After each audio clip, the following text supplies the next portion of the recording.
What is going on, everyone? It's Jay here.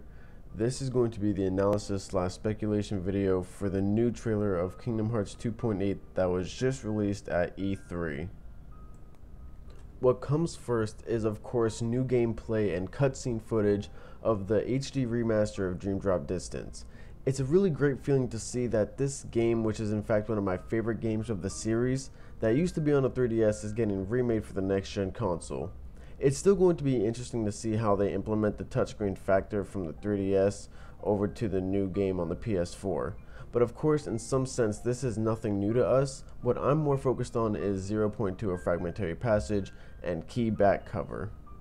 What's awesome is that this whole trailer is in English. We finally get to hear new dialogue from Aqua, the Foretellers, the mysterious Sixth Apprentice, and Ephemera all in one. We get to see a visual of just how big this world has the potential to really be throughout the trailer.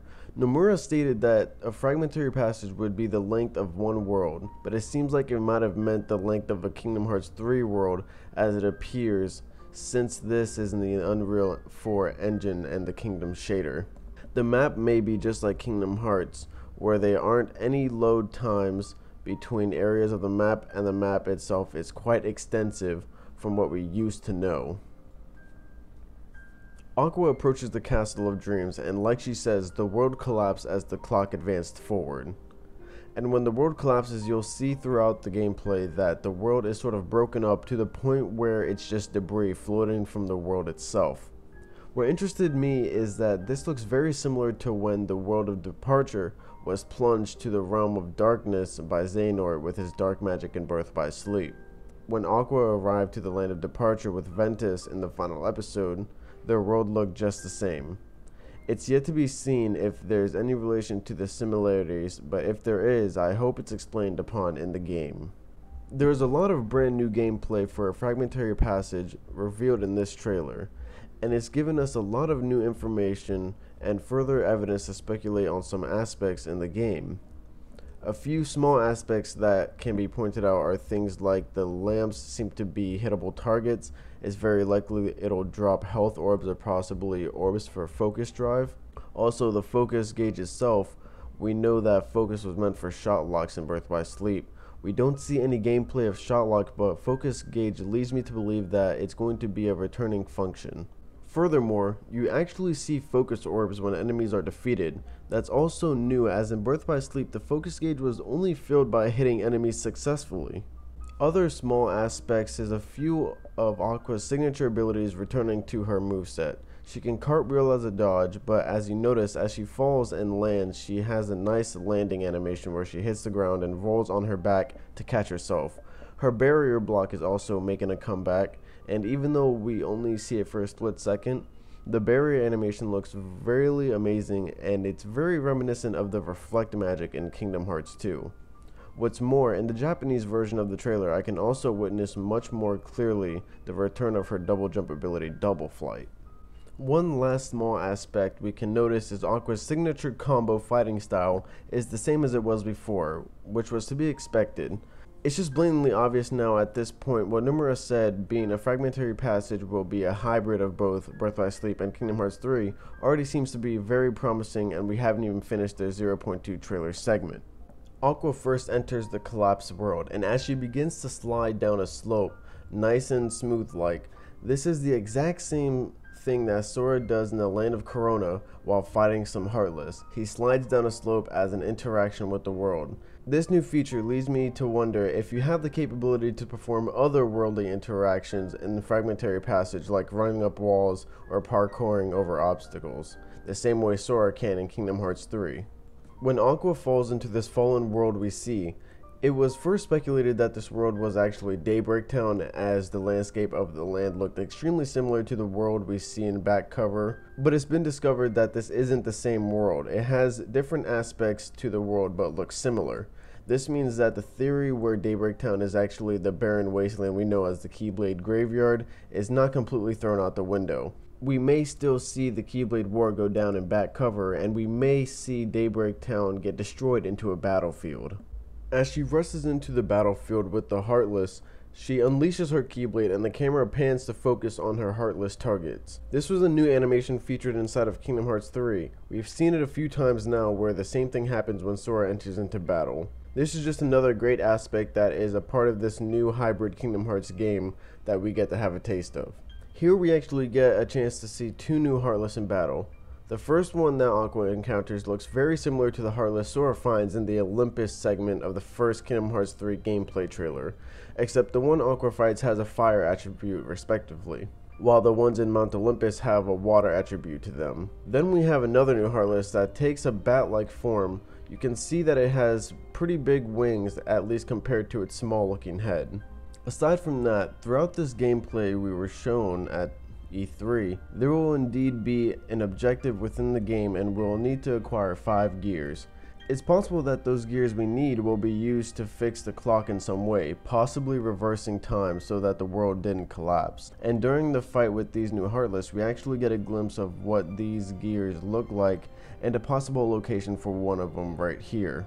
If this is really a gear, it only further backs up my theory where Aqua can use parkour to reach this gear by jumping from obstacle to obstacle. Before I get into the magic Aqua uses in this gameplay, I wanted to point out that this game will be indeed taking on the numbered titled shortcut feature. Throughout this gameplay, when Aqua uses magic, she does so by pulling up the shortcut menu. And what's different is in this game, we will be having a total of 8 shortcuts with 2 pages, instead of Kingdom Hearts 3's 4 pages with 16 possible shortcut commands. Also, when Aqua uses magic in this gameplay, the tip of her Keyblade changes color according to the magic being used, just like in Kingdom Hearts 3. The magic that we are introduced to are Blizzaga and Thundaga, and for this segment I'm going to actually refer to the Japanese trailer because when the magic is used in this version of the trailer, it's much more clearly visible when used. And I'm first going to talk about Blizzaga. When you look closely, it's a projectile type magic the same way it was in Kingdom Hearts 2. But what's different is it expands with ice spikes on impact, possibly having an area of damage effect. And next we see Thundaga, which has a new super flashy effect where 7 or possibly 8 bolts of lightning hit the ground in several locations and a shockwave emits inward as a final thunderbolt hits the target location of the Thundaga. Both of these magic abilities look extremely overpowered. This truly showcases the effect possibilities of this game thus forward, and that includes Kingdom Hearts 3.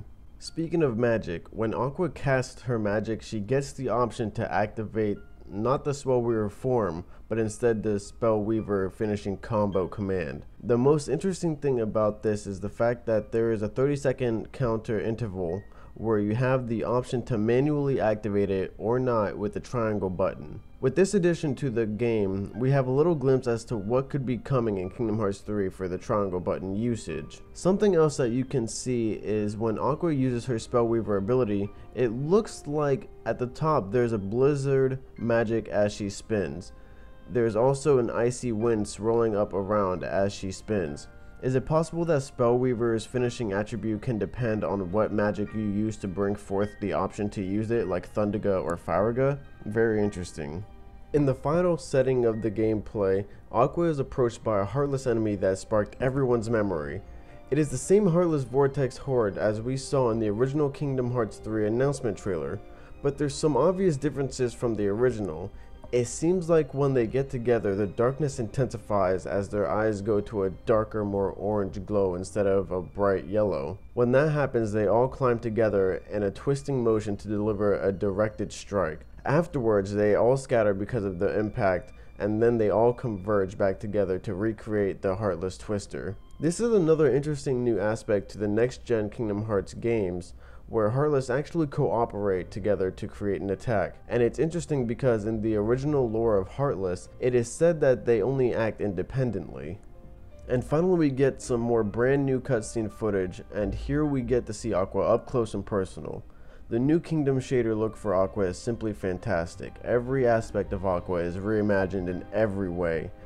Her hair, the cloth that's on her sleeves, the lining in her gloves, the detail in her eyes, and the shading on her face. But in this scene, she's clearly sad, mourning the loss of her friends and her incapability to see them. But we are left with a surprise appearance at the very end.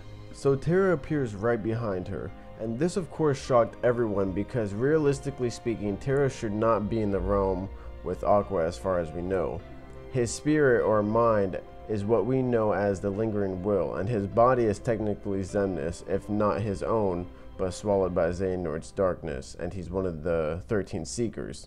Earlier in this trailer, she does mention the possibility that this world is sort of reflecting on her memories, so it's very possible that this is a mirage of Terra and he's not really there.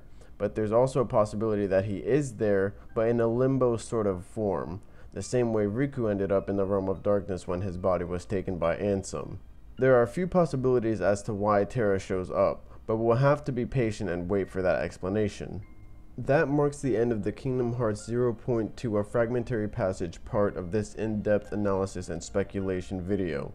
The second part, where I analyze and speculate on all the new footage we receive in the Kingdom Hearts Key back cover segment of the trailer, will come very soon. And I did want to point out that I am well aware of all this brand new content that we are receiving online. There is a lot of gameplay getting shown at E3 over Twitter. There was a new 60 frames per second footage released by Square Enix on their Japanese account by Tayasu. I'm well aware of all this content, and I'm actually going to be covering every single little thing that there is possible to cover in an upcoming video that includes all of the new content that we're getting in this new footage, so don't worry about all of that. I hope you enjoyed this video. Like it up if you did, and subscribe so you can catch when I release the second part to this series. Thanks, and I'll see you guys in the next one.